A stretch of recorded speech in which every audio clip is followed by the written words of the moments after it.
माही सिंह और आप देख रहे हैं नेक्स्ट न्यूज। बीते लोकसभा चुनाव में यूपी की सियासत ने जिस तरीके से मोड़ लिया है, ऐसे में उपचुनाव को लेकर अब हलचल तेज हो गई है। ऐसे में अलग अलग पार्टियों ने 10 सीटों पर उपचुनाव लड़ने का फैसला किया है, जिसमें चंद्रशेखर आजाद और मायावती का भी नाम अब कहीं ना कहीं पूरी तरीके से निकलकर सामने आ रहा है। ऐसे में माना ही जा रहा है कि मीरापुर सीट से यानी बिजनौर पर कहीं ना कहीं चंद्रशेखर आजाद अपनी पत्नी वंदना कुमारी को मैदान में उतारने की तैयारी कर रहे हैं। वहीं पर आकाश आनंद ने अपनी पत्नी प्रज्ञा सिंह को भी मीरापुर सीट से उतारने की तैयारी शुरू कर दी है। अब जी हाँ, वैसे में देखना दिलचस्प होगा कि आखिरकार जो बिजनौर सीट है, जिस पर दलित वोट बैंक का एक तरीके से दबदबा माना जाता है, उसमें वंदना कुमारी और प्रज्ञा आनंद का जिस तरीके से एंट्री होने की संभावना जताई जा रही है, देखना दिलचस्प होगा कि आखिरकार ये लड़ाई नगीना सीट की तरह निकल कर आती है कि या फिर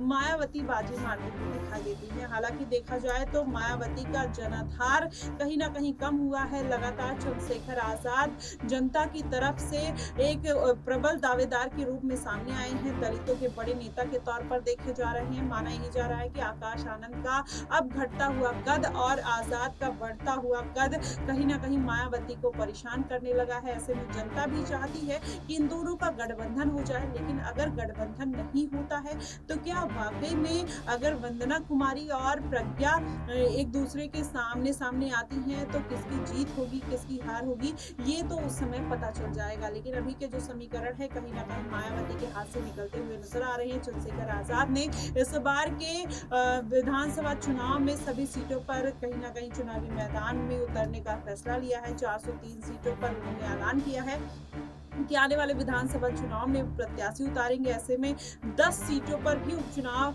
लड़ने की मंशा उन्होंने जाहिर कर दी है। इसके पहले वो केवल 2 सीटों पर चुनाव लड़ने की तैयारी में थे, जिसमें करहल और बिजनौर की सीट थी। लेकिन अब ऐसी बातें निकल कर आ रही है कि चंद्रशेखर आजाद चाहते हैं कि 10 से 10 सीटों पर वो चुनाव लड़ते हुए नजर आए। उनका कहीं ना कहीं बढ़ता हुआ कॉन्फिडेंस नगीना सीट पर जिस तरीके से उन्होंने बम्पर जीत दर्ज की है, माना यही जा रहा है कि अब इस बात की जो कवायद है वो और ज्यादा तेज हो गई है। ऐसे में भारतीय जनता पार्टी भी कहीं ना कहीं चंद्रशेखर आजाद की मुश्किलें कहीं ना कहीं बढ़ाते हुए नजर आएंगी। अगर ये सारा मामला चंद्रशेखर आजाद के पक्ष में जाता है तो जाहिर तौर पर आने वाले दिनों में एक बड़ी पार्टी के तौर पर उभर सकते हैं। चाहे अखिलेश यादव की पार्टी हो, भारतीय जनता पार्टी हो या मायावती की पार्टी हो, इन सबको बड़ा झटका लगने की पूरी संभावना जताई जा रही है। और ये संभावना जिस तरीके से अभी निकलकर सामने आ रही है मीरापुर सीट को लेकर और आकाश आनंद और देखा जाए तो चंद्रशेखर आजाद के बीच में पूरी मुकाबला देखने को मिलेगा। उनकी पत्नी